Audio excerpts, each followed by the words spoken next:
ती मुलं सावलीला छेडून बाईकवर बसून तिला अंगठा दाखवून तिकडून निघून जात असतात. हे सगळ्या गोष्टी सारंग बघतो. सारंग रागारागाने सावलीजवळ येतो, तिचा हात पकडतो आणि तिला सांगतो गाडीत बस म्हणून. तिला गाडीत बसवतो आणि तो इतक्या वेगाने गाडी सुरू करतो. तो त्या बाईकवाल्या मुलांचा पाठलाग करत असतो, त्यांना चेस करत असतो, कारण त्यांनी जे केलं आहे ते चुकीचं केलं आहे आणि त्याची शिक्षा त्यांना मिळायलाच हवी या हेतूने सारंग आपल्या गाडीने त्यांच्या बाईकचा पाठलाग करत असतो. तो गाडी इतके जोरजोरात चालवत असतो की सावली घाबरते आणि सांगत असते हळू चालवा हळू चालवा. ती एकदम घाबरलेली असते, कारण सारंग खूपच फास्ट गाडी चालवत असतो, कारण त्याला त्या मुलांना पकडायचं असतं, ओव्हरटेक करायचं असतं आणि त्यांना बरोबर धडा शिकवायचा असतो. या हेतूने तो गाडी चालवत असतो. सारंगच्या गाडीच्या पाठी बबलू आणि सोहमची पण गाडी असते. ते पण सारंगच्या गाडीच्या पाठीपाठी असतात. इथे ते दोघं पण सारंगला चेस करत असतात आणि त्यांना हे बघायचं असतं की आता त्यांचा सारंग दादा काय करणार आहे. सारंग त्या बाईकवाल्यांच्या पुढे येतो गाडी घेऊन आणि थांबवतो आणि त्यांना उतरायला लावतो. सावलीला पण उतरायला सांगतो. इथे ते बाईकवाल्यांपैकी एक मुलगा त्याच्याजवळ येतो आणि म्हणतो हे काय करताय म्हणून. तेव्हा सारंग त्याला एक थोबाडीत मारतो आणि तो दुसरीकडे जाऊन पडतो. सगळेजण बाकीचे घाबरतात. इथे सावली पण येऊन उभी राहते. तेव्हा सारंग सांगतो हाच मुलगा होता ना तो. त्या मुलाकडे बोट दाखवतो आणि म्हणतो ज्या मुलाने तिच्याकडनं ते फूल घेतलं असतं आणि तिच्याबरोबर वाईट साईड वागला होता. तेव्हा सावली म्हणते हो म्हणून. तेव्हा सारंग म्हणतो जा आणि त्याला थोबाडीत मार. जर का कोणी आपला गैरफायदा घेतला, अपमान केला, तर त्याला तिकडच्या तिकडे धडा शिकवायचा असतो, त्याचा हात तोडायचा असतो, त्याला एक बरोबर थोबाडीत मारायची असते. असं म्हणून तो सावलीला सांगतो जा आणि त्याच्या थोबाडीत मार. तेव्हा सावली घाबरते, ती तिकडेच उभी असते घाबरत. पण सारंग सांगतो जा आणि थोबाडीत मार म्हणून. आणि सावली तिकडे जाते त्याच्याकडे आणि त्या मुलाच्या समोर उभी असते, पण ती फक्त बघत असते. तेव्हा सारंग म्हणतो मार, तरी ती उभी असते. परत सारंग म्हणतो मार म्हणून, तरी ती उभी असते. मग सारंग जोरात म्हणतो मार.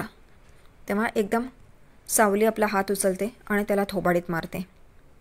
इथे तो मुलगा पण घाबरतो आणि जे सावलीकडनं त्यांनी फूल हिसकावलेलं असतं तो देतो आणि म्हणतो ताई मला माफ करा, माझा हेतू चुकीचा होता.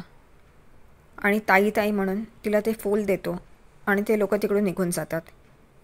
इथे सावलीला खूप बरं वाटतं. ती आणि सारंग उभे असतात. तेव्हा सारंग म्हणतो जा जाऊन गाडीत बस म्हणून. ती जाऊन गाडीत बसते आणि ते दोघंजणं सावलीच्या घरी जायला निघतात. इथे सावलीला खूप बरं वाटत असतं. सारंगने जे केलं ते, त्या मुलाने तिचा अपमान केलेला असतो आणि सारंगने तो बदला घेतला त्याचा. इथे बबलू आणि सोहम पाठीमागे उभं राहून हे सगळं बघत असतात आणि खूप खुश होतात. त्यांना असं वाटतं की सारंग दादा आपला सावली वहिनीच्यासाठी काही ना काहीतरी करतो आहे आणि ते जे योजना करतात त्या दोघांना एकत्र आणण्याचा, तो हेतू कुठे ना कुठे साध्य होतो आहे असं त्यांना वाटतं आणि ते खूप खुश होतात. इकडे सावलीच्या घरी सगळेजण वाट बघत असतात. बबलू आणि सोहम तिकडे आधीच येऊन बसलेले असतात. इथे सावलीची आई चहा घेऊन येते. सावलीचे बाबा म्हणतात पाहुण्यांना दे म्हणून. सावलीची आई सोहम आणि बबलूंना चहा देते आणि ते दोघंही म्हणतात चहा खूप छान झाला आहे म्हणून. आणि ते विचारत असतात की हे दोघंजणं कुठे राहिले म्हणून, काय झालं म्हणून. तेव्हा बबलू म्हणतो की ते दोघं नवरा बायको आहेत ना, डायरेक्ट कसे येतील, रमत गमत इकडे जा तिकडे जा करत येतील, म्हणून वेळ लागतो आहे. आणि ते लोक पण म्हणतात ठीक आहे म्हणून. तेवढ्यातच हॉर्न वाजतो, गाडी येते आणि इकडे बघतात तर सावली आणि सारंग तिकडे आलेले असतात. जयंती तिकडे बैलगाडीत झोपलेली असते आणि मुलांनाही तिकडे उभं केलेलं असतं. हॉर्न ऐकून तीही उतरते आणि एकदम येऊन सारंग आणि सावलीच्या समोर येऊन उभी राहते. जयंती आपल्या सासूला सांगते जा जाऊन आरतीचं ताट घेऊन या. सावलीची आई आरतीचं ताट घेऊन येते.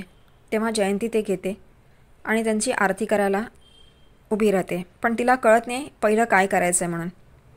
ती पाठीमागे सासूकडे बघते आणि म्हणते ओ सासूबाई पहिलं काय करायचं हो. तेव्हा सावलीची आई म्हणते हळद कुंकू लाव आधी. तेव्हा ती हळद कुंकू लावते. नंतर काय करायचं म्हणून ती परत मागे वळून बघते. तेव्हा जसं सावलीची आई सांगते तसं तसं ती करते आणि भाकर तुकडा घेते आणि परत सावलीच्या आईकडे बघते. तेव्हा मग ती जसं तसं ओवाळून ती फेकते.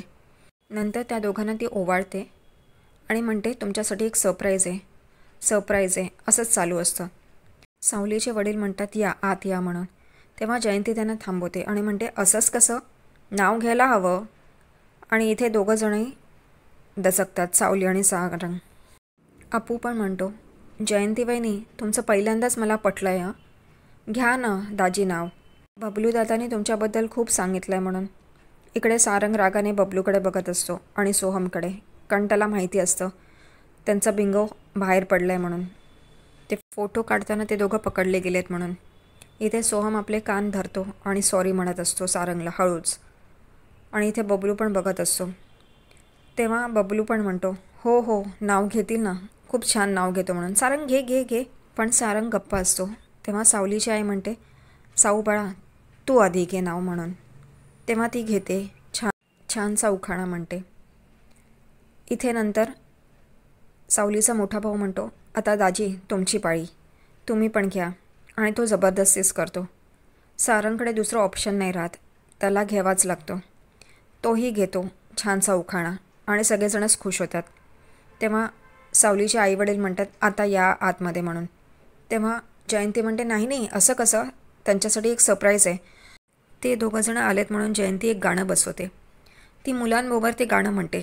खूपच भयानक असतं पण म्हणते आणि मुलांना पण नाचवते त्याच्यावर. मुलांना म्हणते मी तुम्हाला चॉकलेट दिले ना, मग आता नाचा की, गा की. तिचं गाणं संपल्यावर सावलीचा मोठा भाऊ म्हणतो चला आता आत. तेव्हा ती म्हणते नाही नाही इकडेच थांबा, अजून एक सरप्राईज आहे. ती मुलांना सांगते जा जा तुम्हाला चॉकलेट दिलेलं ना, आता तुम्ही जा. आणि ती म्हणते सारंग आणि सावली इकडेच थांबतील, बाकी सगळे चला आतमध्ये चला म्हणून. आणि जयंती सगळ्यांना आतमध्ये घेऊन जाते.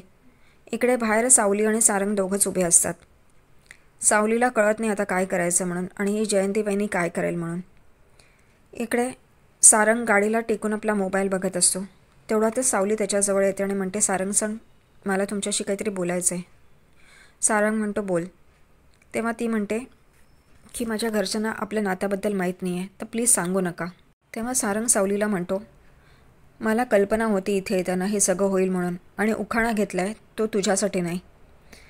हे सगळ्या गोष्टी मला माहिती होत्या इकडे येण्यापूर्वी, त्यामुळे तू त्याची काळजी नको करूस. आणि राहता राहिला दुसरा तुझ्या प्रश्नाचं उत्तर, मी माणुसकी जपतो, मला माहिती आहे कोणाला काय सांगायचं नाही कोणाला काय नाही, त्यामुळे तू घाबरू नकोस, मी काहीच सांगणार नाही म्हणून. इथे सावली शांत होते. तिला नाहीतर असं वाटत असतं की जर का सारंग सरांकडनं कळलं तर आई बाबा सहन नाही करू शकणार म्हणून. पण आता निश्चिंत असते ती. दुसरीकडे तिलोत्तमा बसलेली असते. तेवढ्यातच तिकडे ऐश्वर्या येते. तिलोत्तमा तिला बसायला सांगते आणि बोलते सांग काय सांगायचं आहे तुला. तेव्हा ऐश्वर्या म्हणते मला ही गोष्ट पटलेली नाही आहे, सॉरी मॉम, मी स्पष्टच बोलते आहे. तेव्हा तिलोत्तमा ऐश्वर्याला म्हणते मला माहिती आहे सारंग त्या मुलीकडे गेला आहे, या गोष्टीबद्दल तुला वाईट वाटते ना, त्या गोष्टीबद्दलच तुला बोलायचं आहे ना. ती म्हणते हो मॉम, मला ही गोष्ट पटलेलीच नाही आहे की सारंग तिकडे गेला आहे त्या मुलीच्या घरी, तिने काही केलं तर. तेव्हा इथे तिलोत्तमा म्हणते मला सगळ्या गोष्टी माहिती आहेत आणि सारंगसुद्धा समजूतदार आहे, मला त्याच्यावर विश्वास आहे.